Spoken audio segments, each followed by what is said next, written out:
My name is Javier Amaya, and I was at Youth for Tomorrow 2006 through 2008.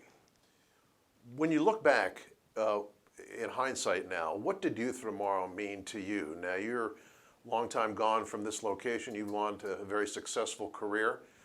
Look back for us and tell us what Youth for Tomorrow meant for you. Stability. It gave me an opportunity to really focus in on what I want to do with my life. It brought me closer to, having faith as well, which is important because when things get tough, that you need a rock or a core to fall back on. But it enabled me to focus on myself and realize that I still had a chance to restart. Let's go back to the purpose of your coming to Youth for Tomorrow. Could you give us a little bit about your story? So I had two loving parents, but they were flawed in many ways. But love will take you far enough, but you need discipline and things like that. They worked all the time, so I would roam the streets. I'm from Arlington, back before Amazon and all those things came along. So it was kind of a tough neighborhood that we grew up in, and I got in with the wrong crowd really, and things lead to other things. Started out with truancy, not going to school, and then you get associated with people that you definitely shouldn't be associated with, and then did some time. Then the courts did an evaluation on the home. They felt that it was not suitable for me to go back home. So I'm 16 at this point. I'm like, okay, I did my time now. I should be free. And then I was struggling with the fact that the court could determine whether or not you could go home or not. So they put me here at Youth for Tomorrow. So it was an adjustment period, to say the least. What was the biggest adjustment? What was your initial feelings when you stepped on campus? Well, I'm far from Arlington, so it's a strange place. It's a strange people, strange everything. I didn't really have faith at the time, so it was like going to Mars for me.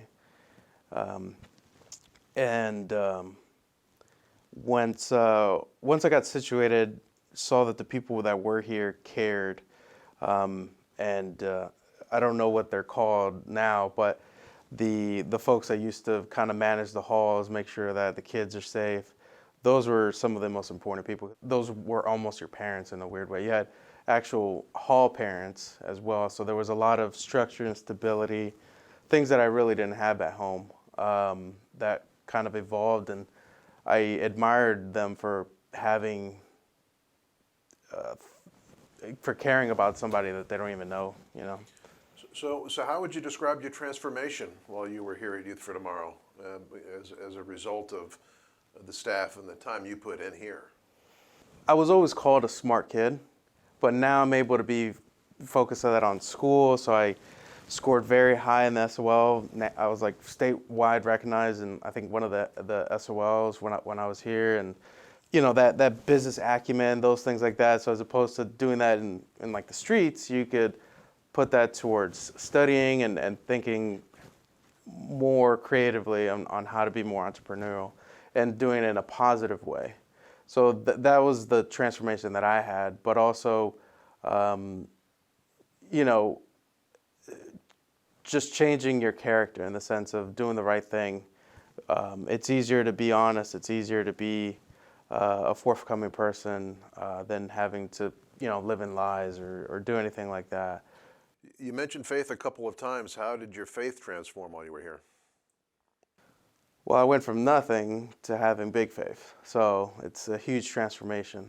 I think having, it's, whatever you want to call it, a guardian angel or whatever it may be, but I do feel like everything has a purpose now. And once you find that purpose, you could flourish in it. But you have to have an open ear to it. When you came back to campus today and you saw how much it has changed, what were your impressions? Could you speak on that a little bit? Oh, it was a blessing. When I was here, there was, 8 kids per hall, and I think there was like 4 to 6 girls in a house. So that's very, less than 50 kids were on campus. And, we were squeezing pennies to try to get nickels out of them. So it's a huge transformation. We're expanding, growing, and keeping our core competency, I think, staying to our faith too.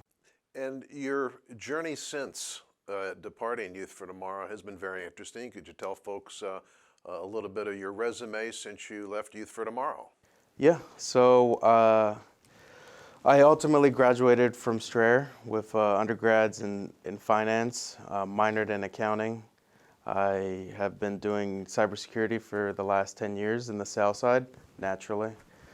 But most recently, I took on a leadership role at an energy sustainability company where we help companies save money on their utility costs, but also focus on sustainability for their long-term initiatives.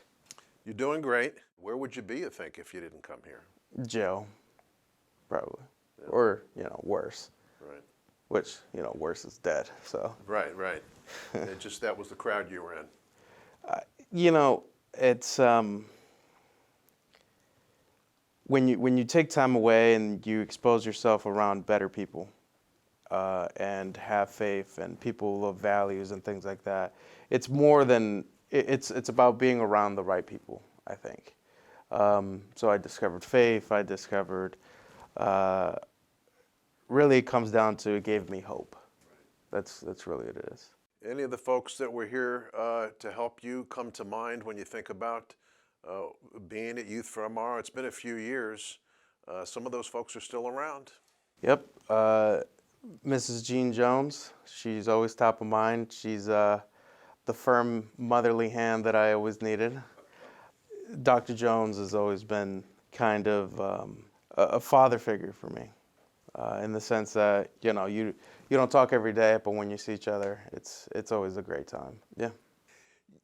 Almost as we wrap it up, you've mentioned in reference to Youth for Tomorrow as we a couple of times here. So this is a place that you feel you're still a part of. I do. It's you're so entwined in the culture, and it does such a good for you that you almost want to take it with you in life. That's really what it is, and I tell Mrs. Jones that's why I'm here, right? I'm not being paid to do this or anything. Right. I truly believe Youth for Tomorrow and what their message is and what they do is fantastic. It changed my life, and anything that I can do to spread that message or be a part of it, I'd be happy to do that.